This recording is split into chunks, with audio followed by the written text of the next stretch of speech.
सभी को नमस्कार। नाइट्रोजन कंटेनिंग फंक्शनल ग्रुप में अपन पढ़ रहे थे केमिकल प्रॉपर्टीज ऑफ एमीन्स, जिसमें अपन पिछले वीडियोस तक इसकी बहुत सारी रासायनिक अभिक्रियाओं के बारे में डिटेल में पढ़ चुके हैं और आज अपन इस वीडियो में एमिनो के केमिकल प्रॉपर्टीज की ही बची हुई रासायनिक अभिक्रियाओं के बारे में पढ़ेंगे। तो देखिए, सबसे पहले अपन जो रिएक्शन ले रहे हैं केमिकल प्रॉपर्टीज में वो देखिएगा। तो आज का टॉपिक क्या है? वही जो पिछले वीडियो से चलता रहा है, chemical properties of amines, amino के रासायनिक गुण। और उसमें आज जो अपन पहले अभिक्रिया ले रहे हैं वो है एसिलीकरण, एसाइलेशन, एसिटाइलेशन भी इसको कहते हैं, एसिटाइलेशन भी इसको आप कह सकते हैं, एसिटिलीकरण भी कह सकते हैं, एसिलीकरण।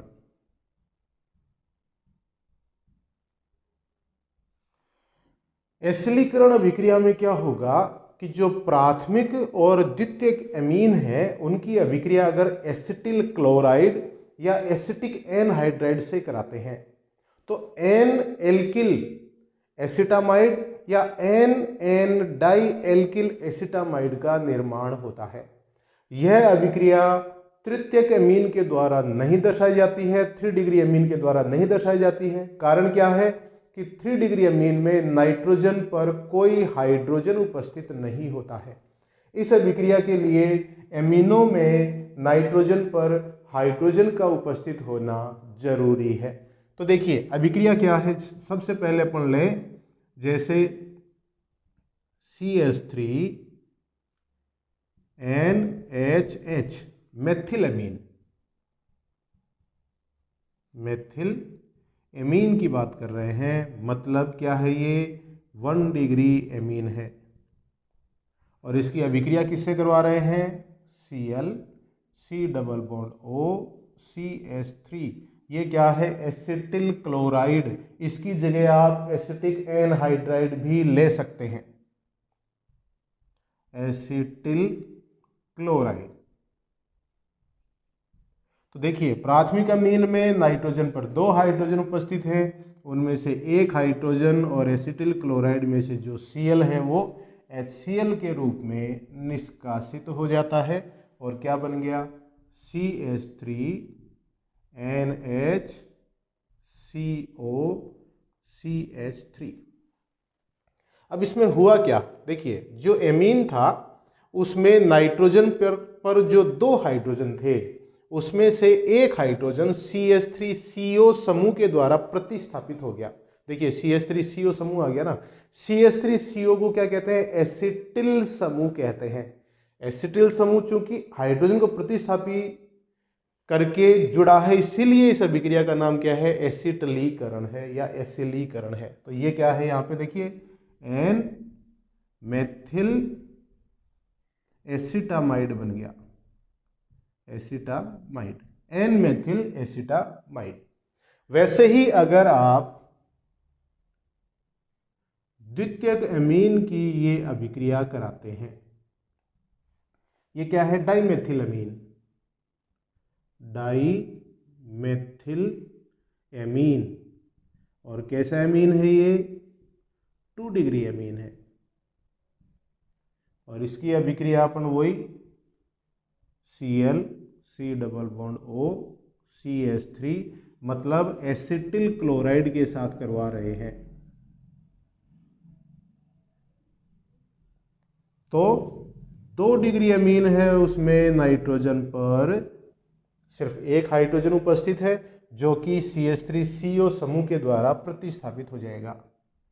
तो माइनस HCl और बन गया यहाँ पे CH3N C double bond O CH3 N dimethyl acetamide, N dimethyl acetamide. तो इस तरह से जो प्राथमिक अमीन है, द्वितीयक अमीन है, उनमें नाइट्रोजन पर उपस्थित हाइड्रोजन है वो एसिटिल क्लोराइड या एसिटिक एनहाइड्राइड के साथ अभिक्रिया कराने से CH3CO समूह द्वारा प्रतिस्थापित हो जाता है। इसी अभिक्रिया को क्या कहते हैं अपन? एसिलीकरण कहते हैं। और देखिए यहाँ पर यह अभिक्रिया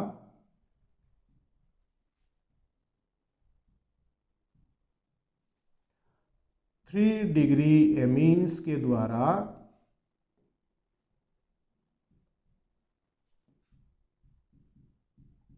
नहीं दर्शाई जाती है,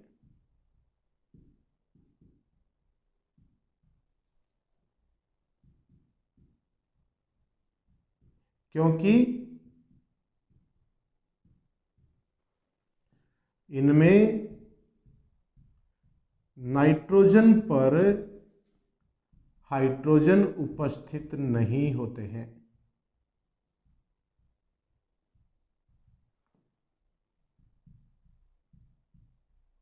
ये कारण है। तो एसिलीकरण अभिक्रिया सिर्फ प्राथमिक और द्वितीयक अमीनों के द्वारा ही दर्शाई जाती है। 3 डिग्री अमीन है वो एसिलीकरण अभिक्रिया नहीं दर्शाते हैं। तो ये था एसिलीकरण या एसिटिलीकरण भी आप इसको कह सकते हैं। नेक्स्ट देखेंगे अपन बेंजोइलीकरण। तो देखिए एसिलीकरण और एसिटिलीकरण में क्या जुड़ा? एसिटिल समूह जुड़ा। बेंजोइलीकरण में जैसा नाम है क्या जुड़ेगा? हाइड्रोजन को क्या प्रतिस्थापित करेगा? स्थापित करेगा बेंजोइल समूह। तो एसिटिल समूह तो क्या था? CH3CO। और बेंजोइल समूह क्या है? C6H5CO को बेंजोइल समूह कहते हैं। तो एसिटिलीकरण में आपने CH3COCl काम में लिया, मतलब एसिटिल क्लोराइड काम में लिया। तो बेंजोइलीकरण के लिए क्या काम में ले? C6H5COCl काम में लेंगे। तो यहां देखिए नेक्स्ट अभिक्रिया क्या है? बेंजोइलेशन। बेंजोइलेशन या बेंजोइलीकरण।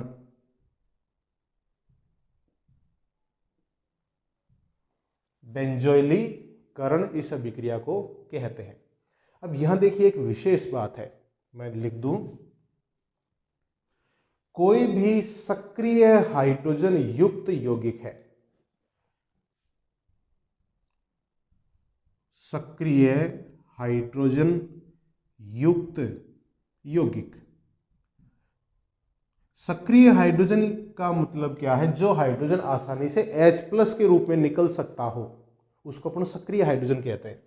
सक्रिय हाइड्रोजन युक्त यौगिक कौन कौन से अपन काम में लेते हैं? जैसे एमीन, जो अपन अभी अभिक्रिया में देखेंगे, जैसे एल्कोहल, जैसे फिनॉल, ये सक्रिय हाइड्रोजन युक्त यौगिक हैं की अभिक्रिया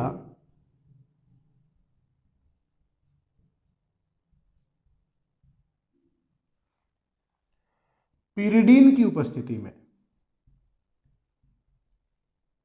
पिरिडीन की उपस्थिति में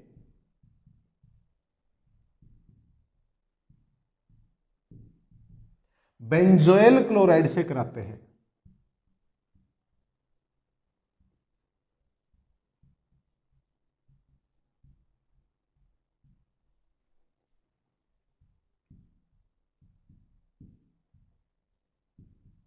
देखिए एक बार फिर देख लो, पिरिडीन की उपस्थिति में यह अभिक्रिया होगी, क्योंकि इसमें जो सह उत्पाद निकलेगा HCl, उस HCl को हटाने के लिए पिरिडीन काम में लिया जाता है। अभी अपन अभिक्रिया भी लिखेंगे। तो पिरिडीन की उपस्थिति में सक्रिय हाइड्रोजन युक्त यौगिक की अभिक्रिया किससे करा रहे हैं? बेंजोइल क्लोराइड से कराते हैं। तो इस अभिक्रिया का एक विशेष नाम है, उसे कहते हैं शोटन-बामन अभिक्रिया करवाते हैं। तो इसे ACHO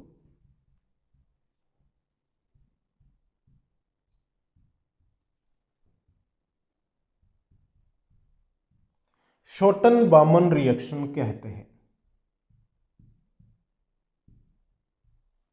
ये अभिक्रिया शोटन-बामन रिएक्शन कहलाती है। नाम वाली अभिक्रिया हो गई तो बहुत इंपॉर्टेंट हो जाती है। यहाँ पर अपन चूंकि एमीन पढ़ रहे हैं तो एमीनों की ही अभिक्रिया कराएंगे। तो देखिएगा, सबसे पहले मैं ले लूँ यहाँ पे जैसे CH3 CH2 NHH plus Cl C double bond O C6H5। तो ये क्या है? एथिल अमीन, एथिल एमीन। और कैसा अमीन है ये? 1 डिग्री अमीन है, सक्रिय हाइड्रोजन युक्त यौगिक है। अभिक्रिया किससे करवा रहे हैं? बेंजोइल क्लोराइड से करवा रहे हैं। किसकी उपस्थिति में करवा रहे हैं? पिरिडीन की उपस्थिति में करवा रहे हैं। तो देखिए यहाँ पर क्या निकला? HCl निकला। इस HCl को ही हटाने के लिए पिरिडीन काम में लिया जाता है। तो नाइट्रोजन पे क्या समूह जुड़ जाएगा? बेंजोइल समूह जुड़ जाएगा, इसीलिए तो इसको बेंजोइलीकरण भी कहते हैं। तो बन गया CH3 CH2 NH C double bond O C6H5। क्या नाम है इसका? N ethyl benzamide, N ethyl benzamide इसको कहेंगे। यह उत्पाद के रूप में प्राप्त होता है। यह अभिक्रिया 2 डिग्री अमीन के द्वारा भी दर्शाई जाएगी। CH3 CH2 CH3 CH2 NH। क्या है ये? Die ethyl amine, die ethyl amine 2 degree amine है। डाई एथिल अमीन 2 डिग्री अमीन है। किससे अभिक्रिया करवा रहे हैं? वही बेंजोइल क्लोराइड के साथ, बेंजोइल क्लोराइड के साथ। किसकी उपस्थिति में? पिरिडीन की उपस्थिति में यह अभिक्रिया संपन्न होगी। तो यहां से देखिए HCl निकल जाएगा, माइनस HCl, यहां भी मैं लिख दूं माइनस HCl, और यहां भी माइनस HCl। और क्या बन गया? CH3 CH2, ये भी CH3 CH2, ये N C double bond O C6H5। तो ये बन गया N di ethyl benzamide, N di methyl benzamide का निर्माण हो गया। तो ये प्राथमिक अमीन ये अभिक्रिया देते हैं, द्वितीयक अमीन ये अभिक्रिया देते हैं, तृतीयक अमीन ये अभिक्रिया नहीं देंगे। क्यों? क्योंकि तृतीयक अमीनों में नाइट्रोजन पर कोई हाइड्रोजन नहीं पाया जाता है। और इस अभिक्रिया का नाम क्या है? शोटन-बामन अभिक्रिया इसको कहते हैं। नाम वाली अभिक्रिया है इसलिए बहुत इंपॉर्टेंट हो जाती है। साथ ही अमीनों के साथ साथ आप यह भी ध्यान रखिए, यह अभिक्रिया एल्कोहल और फिनोल के साथ भी होती है। ठीक है, तो ये हो गया बेंजोइलीकरण। नेक्स्ट रिएक्शन है कार्बन डाइसल्फाइड के साथ अभिक्रिया CS2, कार्बन डाई सल्फाइड के साथ अभिक्रिया।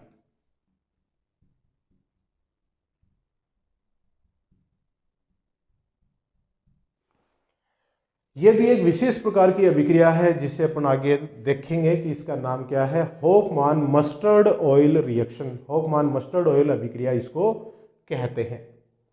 यह अभिक्रिया सिर्फ प्राथमिक अमीनों के द्वारा ही दर्शाई जाती है। क्यों दर्शाई जाती है? क्योंकि इस अभिक्रिया के लिए अमीनों में नाइट्रोजन पर 2 हाइड्रोजनों की आवश्यकता पड़ती है, जो कि सिर्फ प्राथमिक अमीन में ही होते हैं। द्वितीयक अमीन में नाइट्रोजन पर सिर्फ 1 हाइड्रोजन होता है, और तृतीयक अमीन में नाइट्रोजन पर कोई हाइड्रोजन उपस्थित नहीं होता है। तो इसकी विशेष बात क्या है? यह अभिक्रिया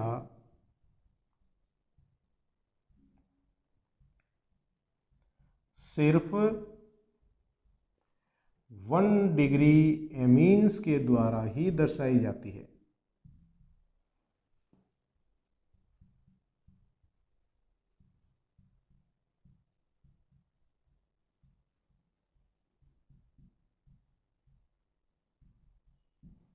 अब इस अभिक्रिया में देखिए होता क्या है। जैसे अपन उदाहरण लें CH3 CH2 NH2 एथिल अमीन की अभिक्रिया करवा रहे हैं, एथिल एमीन की अभिक्रिया करवा रहे हैं। किससे? कार्बन डाइसल्फाइड के साथ अभिक्रिया करवा रहे हैं, CH2 के साथ अभिक्रिया करवा रहे हैं, कार्बन डाइसल्फाइड। तो देखिए क्या बनेगा, एक मध्यवर्ती युगोत्पाद बनता है, CH3 CH2 NH C double bond S SH। यहां नाइट्रोजन पर उपस्थित एक हाइड्रोजन है, वो देखिए यहां सल्फर पे चला गया, ये इस तरह से होगा। इलेक्ट्रॉन कहां चले गए? सल्फर पे चले गए। कार्बन पे क्या आ गया? प्लस, और यहाँ H+ के रूप में हाइड्रोजन निकला, तो मैं इसको अगर यूं लिख दूं NHH, तो हाइड्रोजन तो कहां चला जाएगा? सल्फर पे, और कार्बन कहां जुड़ जाएगा? नाइट्रोजन पे। ठीक है, तो ये डाइथायोनिक कार्बनिक एसिड है, डाइथायोनिक कार्बनिक एसिड है, ऑर्गेनिक एसिड जिसको अपन कह सकते हैं।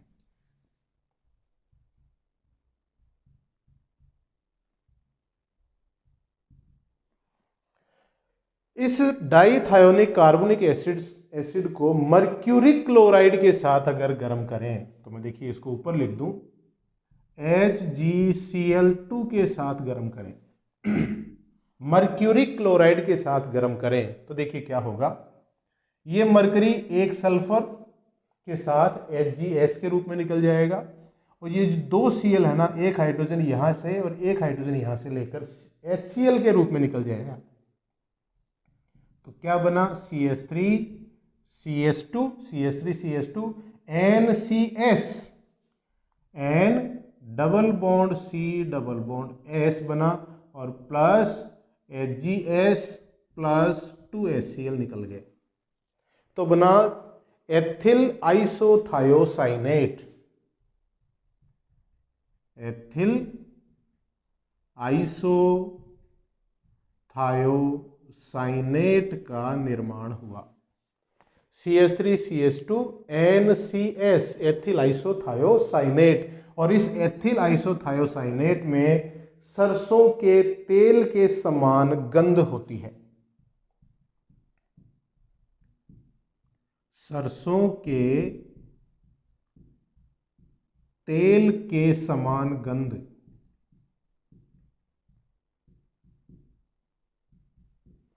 सरसों के तेल के समान गंध इसमें पाई जाती है, इसलिए इस अभिक्रिया को मस्टर्ड ऑयल रिएक्शन कहते हैं। चूंकि अभिक्रिया होफमैन नामक वैज्ञानिक के द्वारा दी गई थी, इसलिए इस अभिक्रिया का नाम क्या है, यहां पे लिख दूं, यह अभिक्रिया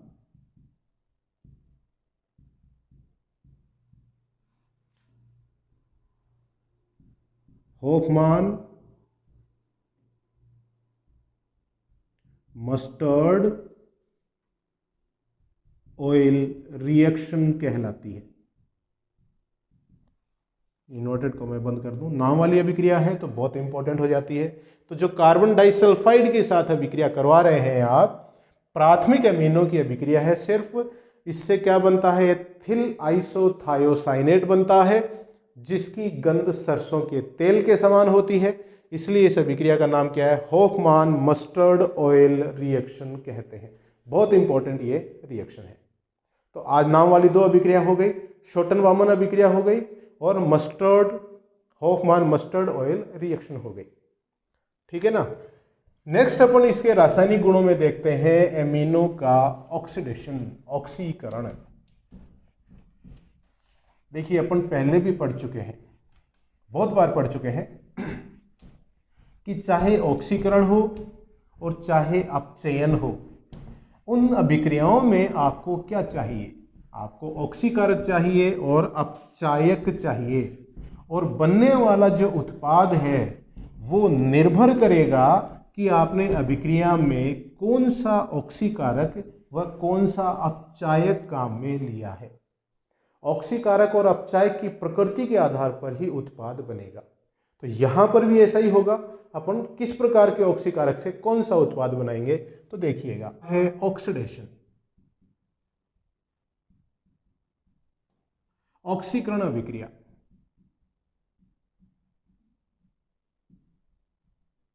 अब देखिए, चाहे ऑक्सीडेशन हो चाहे अपचयन हो, इन अभिक्रियाओं में अपन पहले भी देख चुके हैं कि यह अभिक्रियाएं ऑक्सीकारक और अपचायकों की उपस्थिति में संपन्न होती हैं, और बनने वाला जो उत्पाद है वो निर्भर करता है कि आपने ऑक्सीकारक या अपचायक कौन सा काम में लिया है। तो यहां पर अपन ऑक्सीडेशन देख रहे हैं, तो ऑक्सीडेशन में भी अगर अपन अलग अलग ऑक्सीकारक काम में लेंगे तो उत्पाद भी अलग अलग बनेगा। सबसे पहले अपन देख रहे हैं कि KMnO4 के द्वारा ऑक्सीडेशन,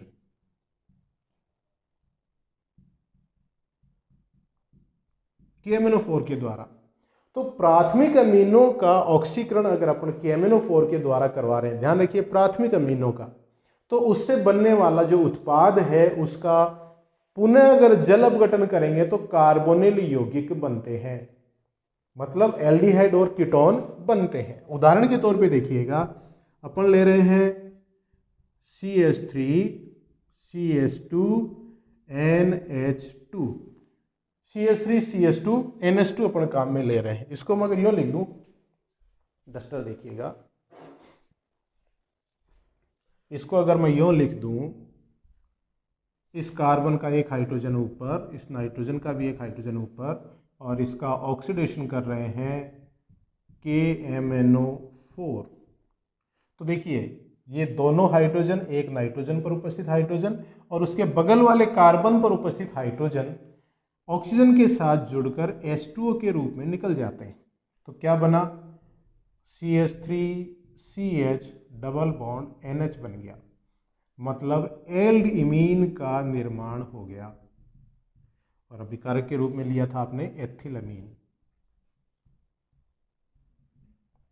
अब इसका क्या करें, एल्डइमीन का जल अपघटन। मैं देखिए थोड़ा ऊपर लिख रहा हूं इसको, H3O प्लस अम्ल की उपस्थिति में जल अपघटन कर रहे हैं, यहां से ये दोनों बॉन्ड टूटेंगे, कार्बन और हाइड्रोजन के बीच, नाइट्रोजन के बीच में है। नाइट्रोजन की विद्युत ऋणता चूंकि कार्बन से ज्यादा है, इसलिए बंद के इलेक्ट्रॉन किधर जाएंगे, नाइट्रोजन पर जाएंगे, तो नाइट्रोजन पर तो ऋणावेश उत्पन्न हो जाएगा और कार्बन पर धनावेश उत्पन्न हो जाता है। तो देखिए जल का कौन सा वाला भाग नाइट्रोजन पे जाएगा, H वाला, और OH जो कि माइनस वाला भाग कार्बन पे आएगा। जल के दो अणु लगेंगे, दोनों इसी तरह से जुड़ेंगे, ये नाइट्रोजन पर 3 हाइड्रोजन हो गए तो अमोनिया के रूप में निकल गया, और यहां देखिए क्या बन गया, CH3 CH OH OH, ये उत्पाद बना। इस उत्पाद में एक कार्बन पर 2 हाइड्रोजन उपस्थित हैं, 2 हाइड्रोक्सिल समूह उपस्थित हैं। अपन जानते हैं कि एक कार्बन पर एक से ज्यादा OH समूह स्थायी नहीं होते हैं, तो क्या होगा, यहां से जल के अणु का निष्कासन हो जाएगा और बन गया CH3 CH double bond O। ये वाला जो ऑक्सीजन है इस कार्बन के साथ में द्विबंध के द्वारा जुड़ जाता है और बन गया एसिटाल्डिहाइड। एसिटाल्डिहाइड का निर्माण हो गया। अब देखिए अगर आपको कीटोन बनाना है तो क्या करें, CH3 CH2 CH3 CH2 CH NH2, ये है 3 एमिनो पेंटेन आप काम में ले रहे हैं, और यहां देखिएगा इसका ऑक्सीडेशन करवा रहे हैं आप KMnO4 की उपस्थिति में। तो इस कार्बन से हाइड्रोजन, इस नाइट्रोजन पर उपस्थित हाइड्रोजन और ये ऑक्सीजन जल के रूप में निकल जाते हैं। ठीक है, तो देखिए CH3 CH2 CH3 CH2, इस कार्बन और नाइट्रोजन के बीच में डबल बॉन्ड आ जाएगा, वही क्या बन गया, एल्डिमीन, और इसका जब जल अपघटन कराएंगे यहां से यूं H OH HOH, तो ये अमोनिया के रूप में निकल गया, -NH3, और इस कार्बन पर 2 OH समूह आ गए, जिसमें से पुनः H2O निकल जाएगा और इस कार्बन पर सिर्फ क्या बचेगा, एक ऑक्सीजन बचेगा। तो C2H5 C double bond O, तो ये क्या बन गया, 3 पेंटेनोन बन गया, जो कि एक कीटोन है। तो अगर आप प्राथमिक एमिनो का ऑक्सीकरण KMnO4 के द्वारा करवाते हैं और उससे बनने वाले उत्पाद का पुनः जल अपघटन कराते हैं, तो एल्डिहाइड और कीटोन बनते हैं, मतलब कार्बोनिल यौगिकों का निर्माण होता है। क्लियर है चीज? ठीक है। नेक्स्ट देखिए, अपन ऑक्सीकरण करवा रहे हैं हाइड्रोजन परऑक्साइड और H2SO5 के साथ। दूसरे प्रकार से अपन ऑक्सीकरण करवा सकते हैं H2O2, या दोनों में से कोई एक लेंगे, H2SO5 मतलब पर एसिड, ये पर सल्फ्यूरिक एसिड है, इनमें से कोई एक लेंगे, उसके द्वारा ऑक्सीकरण करवाएंगे। तो क्या होगा, सबसे पहले जो एमीन है उनके ऑक्साइड बनेंगे और जो पुनर्विन्यासित होकर एन एल्किल हाइड्रोक्सिल एमीन बनाते हैं। और यह अभिक्रिया देखिए अपन प्राथमिक अमीन, द्वितीयक अमीन और तृतीयक अमीनों के लिए अलग अलग देख रहे हैं। सबसे पहले मैं ले रहा हूं CH3NH2 मेथिलअमीन, जो कि एक प्राथमिक एमीन है, 1 डिग्री एमीन है। इसका ऑक्सीडेशन करवा रहे हैं H2O2 की उपस्थिति में, हाइड्रोजन परऑक्साइड की उपस्थिति में। तो सबसे पहले देखिए क्या बनेगा, CH3NHH और यहाँ पे O। ये जो प्राथमिक अमीन है उसका ऑक्साइड बन गया, एमीन का ऑक्साइड, और इसका फिर पुनर्विन्यास होगा, रीअरेंजमेंट होगा,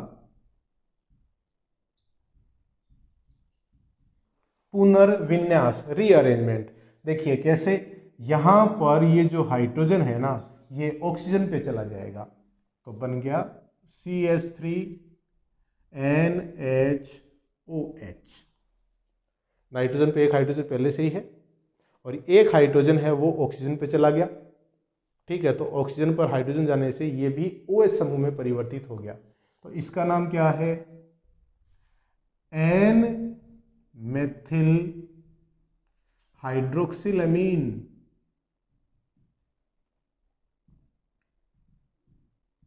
देखिए हाइड्रोक्सिलअमीन का सूत्र क्या होता है, NH2OH को हाइड्रोक्सिलअमीन कहते हैं। और इस हाइड्रोक्सिलअमीन में नाइट्रोजन पर 2 हाइड्रोजन उपस्थित हैं, जिसमें से एक हाइड्रोजन यहां मेथिल समूह के द्वारा प्रतिस्थापित हो गया, इसीलिए इसको क्या कह रहे हैं, एन मेथिल हाइड्रोक्सिल अमीन। अब यह अभिक्रिया देखिए अपन 2 डिग्री अमीन के साथ करवाएं, CH3NH डाइमेथिलअमीन।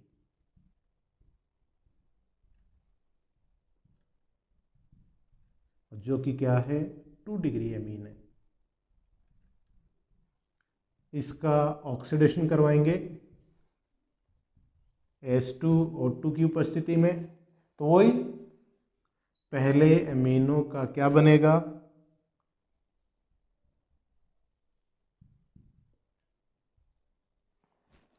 CH3 यहाँ नाइट्रोजन के साथ जुड़े हुए हैं और इसका बन गया ऑक्साइड। 2 डिग्री एमीन है, उसका ऑक्साइड बनेगा और ऑक्साइड का फिर क्या होगा, पुनर्विन्यास। और पुनर्विन्यास में कौन सा परमाणु स्थानांतरित हो रहा है, हाइड्रोजन। ये हाइड्रोजन नाइट्रोजन से किधर चला जाएगा, ऑक्सीजन पर चला जाएगा। तो नेक्स्ट स्टेप में इसका रीअरेंजमेंट होता है, ये जो हाइड्रोजन है ये ऑक्सीजन पे चला जाएगा, CH3N, यहां CH3 और यहां क्या हो गया, OH।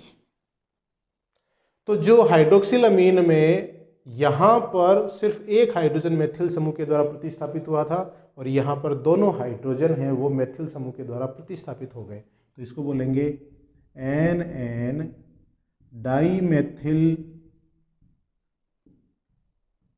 Hydroxyl amine, NN dimethyl hydroxyl amine. तो इस तरह से प्राथमिक अमीन और द्वितीयक अमीन से क्या बन रहे हैं, एन एल्किल या NN di alkyl hydroxyl amine बन रहे हैं। अगर आप 3 डिग्री एमीन की अभिक्रिया या ऑक्सीडेशन हाइड्रोजन पेरोक्साइड या पर एसिड के द्वारा कराएं तो देखिए क्या बनेगा। CH3 3 डिग्री अमीन ले रहा हूं मैं और जिसमें मैं ले रहा हूं ट्राईमेथिल अमीन, ट्राईमेथिल एमीन, और उसका ऑक्सीडेशन करवा रहे हैं H2O2 की उपस्थिति में।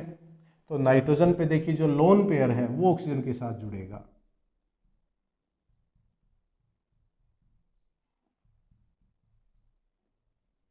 यूं तो जो 3 डिग्री अमीन है उसका सिर्फ ऑक्साइड ही बना, आगे इसमें पुनर्विन्यास नहीं होगा।